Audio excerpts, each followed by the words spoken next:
Now, of course, we come to one of our favorite people, Rabbi Meir. Now, I would say there are many ways to divide the rabbis of the Talmud.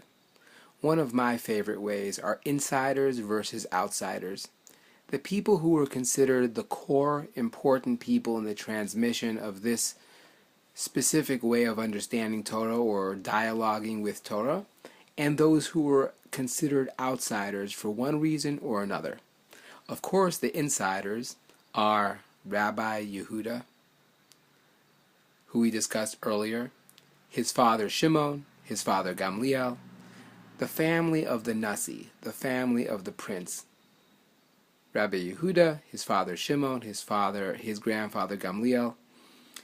Now, of course, anyone who disagreed with the house of the Nasi, they were considered outsiders. Or if they came from a branch of Torah interpretation which was considered foreign or different or not acceptable. For example, the great-great-grandfather of Rebbe was Hillel.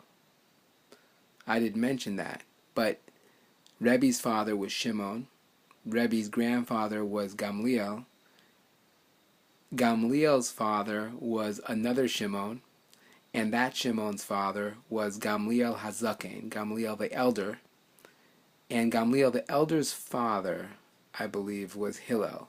The famous Hillel that you know about, the one who jumped on the roof in the snow, right?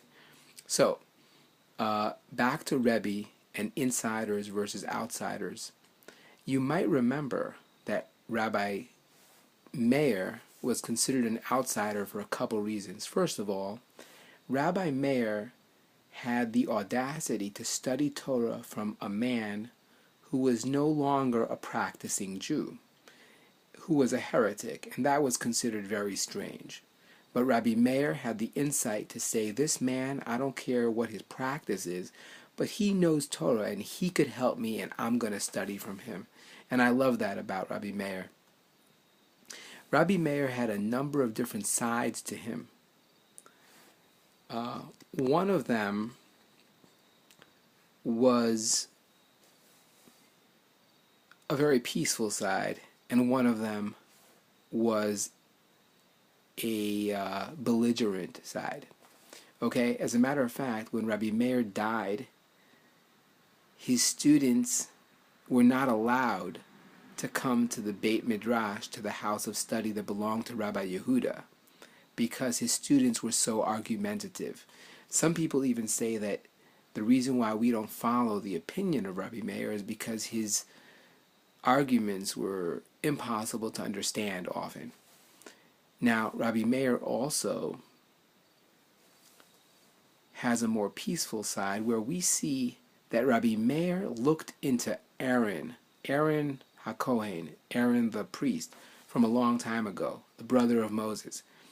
And Rabbi Meir made a comment, which is a famous comment, that Aaron was a pursuer of peace. Aaron, if there were two people arguing, Aaron would run to one person and say, listen, your friend who you're arguing with, he really feels so bad that you guys got into an argument. And then he would run to the other person. This is Rabbi Meir commenting about Aaron, that Aaron would run to the other person and say, your friend is really wants to make peace with you. And then when the two people would meet, they would each feel like they want to make peace with each other. So Rabbi Meir liked the pursuing of peace. As a matter of fact, Rabbi Meir and Rabbi Yehuda had an argument. Rabbi Meir believed that even sinners are called children to God. And Rabbi Yehuda believed that if you were sinning, you were not considered God's child. But Rabbi Meir believed that you were considered children. You were called children of God, even if you're a sinner. But you also may remember the story where Rabbi Meir was praying that these sinners in his neighborhood should die because they were making noise or causing problems, whatever it was. And his wife corrected him and said, don't pray that the sinners should die. Pray that their sins should die. And so Rabbi Meir seemed to have agreed to his wife eventually, and he started praying that their sins should die, not that the people should die. So Rabbi Meir did have a very peaceful part to him as well. And we also know that there's a story where a woman came to Rabbi Meir's class on a Friday night, and she came back home to her husband, and it was late, and her husband was mad, and her husband said, "Don't come back into my house until you spit in the eye of Rabbi Meir." And how could you spit in the eye of Rabbi Meir? He's the sage, right? He's the teacher. And Rabbi Meir heard of this, and he goes over to the woman and he says, I have a problem with my eye, and I need someone to spit in my eye because that will heal it. And so she did spit in his eye, and of course she was able to come back home. And Rabbi Meir's students asked him, how could you let this woman spit in your eye? That's a disgrace for the Torah.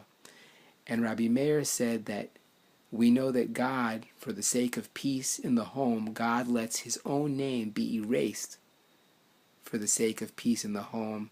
And so Rabbi Meir said that for sure, for the sake of peace in the home, I could let a woman spit in my eye.